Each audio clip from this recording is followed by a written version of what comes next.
سامانه اسلام نیوز رو در یک مطلب به تاریخ سال 1974 هنوز در زمان شوروی سفری حج کردن اکادمیک باباجان غفوروف سابق کاتب یکم حزب کمونیستی تاجیکستان و رئیس پژوهشگاه شرقشناسی اکادمی علم‌های SSR پرداخت است.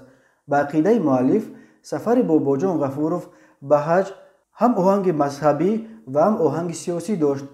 ولادیمیر الپاتوف در یک کتابش نوشته است سال 1974 سفر غیر چشم‌داشت باباجان غفوروف به مکه سر و صدای زیاد به پا کرد.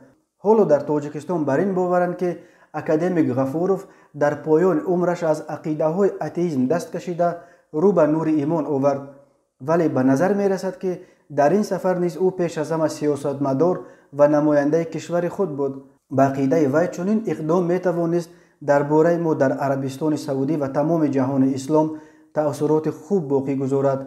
اما ایگور دیاکونوف که در پژوهشگاه شرقشناسی همراه باباجان غفوروف کار میکرد در کتاب خاطره‌اش چنین قصه میکند: وقتی که او به مسکو برگشت آدمان نزدیکشان را در دفتر کاریش در پژوهشگاه جمع کرد و تقریبا چنین گفت: این که من کاتب یکم کمیته مرکزی حزب کمونیستی تاجیکستان بودم یک چیز بیهوده است، اما این که من حاجی شدم این در قشلاق من قدر و منزلت دارد و با همین اندیشه او به وطنش برگشت که اونجا بمیرد. باباجان غفوروف سال 1908 در دهه اسفسار حال شهر غفوروف در کنار خوجند به دنیا آمده است. مادر او روزیه آزاد یکی از شاعران معروف زمان خود بود.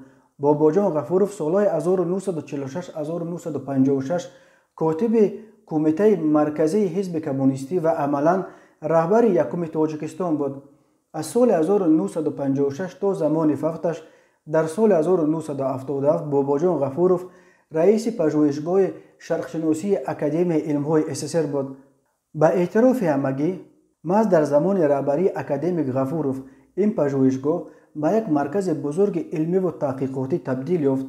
شاهسر تاجیکان یکی از مهمترین کارهای علمی خود باباجان غفوروف بود که یکی از معتبرترین مخصص‌ها درباره تاریخ مردم تاجیک شناخته شده است.